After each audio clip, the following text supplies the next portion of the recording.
Halo teman-teman jelajah budaya, kembali lagi bersama kami siap untuk mengupas tuntas pesona Nusantara. Kali ini kita akan berkelana ke salah satu kecamatan yang punya banyak cerita unik di Kabupaten Malang, Jawa Timur. Sudah siap? Yuk kita bedah bareng-bareng semua tentang Kecamatan Sumber Pucung. Banyak yang mungkin bertanya-tanya, ada apa sih di Sumber Pucung? Nah, disinilah letak kejutannya. Kecamatan ini bukan sekadar wilayah biasa, tapi punya segudang fakta menarik yang jarang orang tahu. Mulai dari sejarahnya yang kaya, keindahan alamnya yang tersembunyi, sampai kehidupan masyarakatnya yang hangat. Secara geografis, Sumber Pucung ini letaknya strategis banget, berada di antara hiruk-pikuk kota dan ketenangan alam pedesaan khas Malang Selatan. Kecamatan ini diapit oleh perbukitan hijau dan dialiri oleh Sungai Brantas, yang membuatnya punya pemandangan yang aduhai.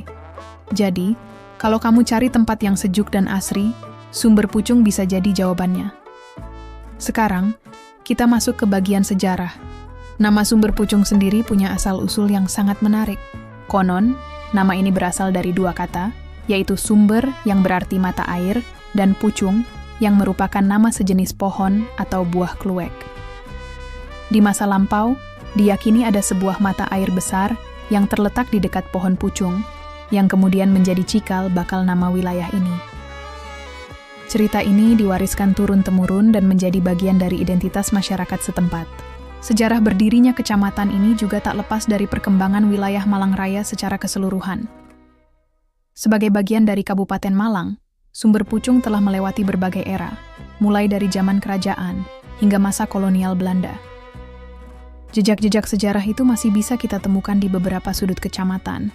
Salah satunya adalah Bendungan Lahor dan Karangkates yang ikonik. Bendungan ini bukan hanya berfungsi sebagai pembangkit listrik dan irigasi, tapi juga menjadi saksi bisu perkembangan Sumber Pucung dari masa ke masa. Oh ya, ngomong-ngomong soal Bendungan Karangkates, ini adalah salah satu daya tarik utama di sini.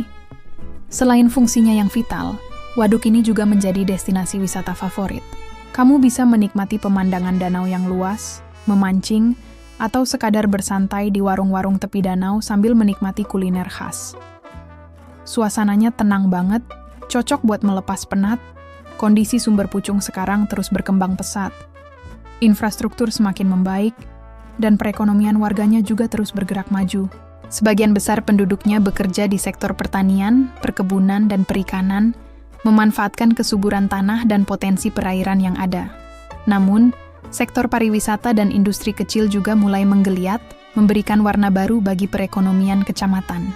Mengenai pendapatan per kapita, meskipun mungkin tidak setinggi kota-kota besar, tingkat kesejahteraan masyarakat di Sumber Pucung terus menunjukkan tren positif. Ini didukung oleh potensi sumber daya alam yang melimpah dan semangat gotong royong warganya yang masih sangat kental. Kehidupan di sini terasa harmonis, di mana nilai-nilai tradisional masih dijaga dengan baik di tengah arus modernisasi. Jadi, Sumber Pucung adalah paket lengkap.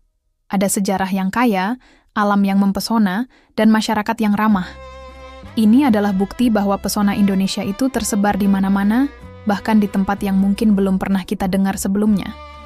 Nah, itu dia sedikit kupasan kita tentang Kecamatan Sumber Pucung. Tentu masih banyak lagi cerita dan keunikan yang belum terungkap. Terima kasih sudah menonton video ini sampai selesai. Jangan lupa untuk terus dukung channel Jelajah Budaya dengan cara like, komen, dan subscribe ya. Sampai jumpa di petualangan kita selanjutnya.